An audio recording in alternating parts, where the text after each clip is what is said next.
राष्ट्रवादीचे नेते रोहित पाटील सध्या आपल्यासोबत आहेत। राष्ट्रवादीचा 26वा वर्धापन दिन साजरा होता करता 26 वर्षाच्या प्रवासामध्ये अनेक चढ उतार आलेत। आज 26वा वर्धापन दिन साजरा होतोय। आज 26वा वर्धापन दिन साजरा होतोय।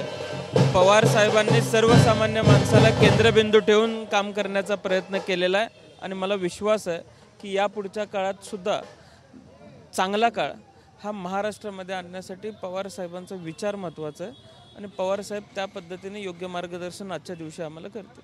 आज पुण्यामध्ये राष्ट्रवादीचे 2 वर्धापन दिन होत आहेत। बालेवाडीमध्ये सुद्धा अजित पवार हे वर्धापन दिन साजरा करतायत।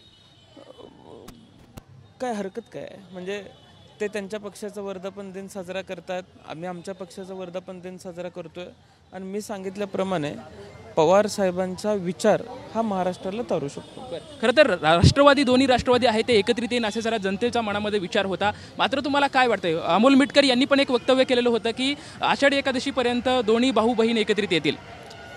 तशी काही चर्चा आमच्याबरोबर कोणाबरोबर झालेली नाही।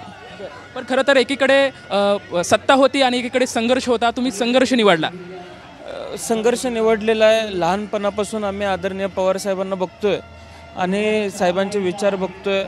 आबांना जे दिलं त्याची कृतज्ञता मनामध्ये कुठेतरी आहे आणि त्यामुळं या एकूण प्रवासामध्ये अडचणीच्या काळामध्ये आपण साहेबांबरोबर राहिलं पाहिजे असं आम्हाला वाटतं।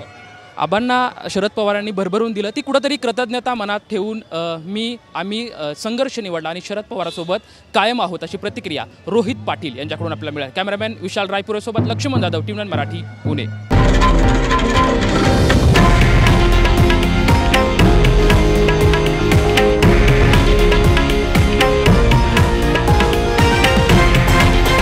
हे आहे देशातील नंबर 1 न्यूज नेटवर्क आणि आपण पाहत आहात टीव्ही 9 मराठी, एकमेव।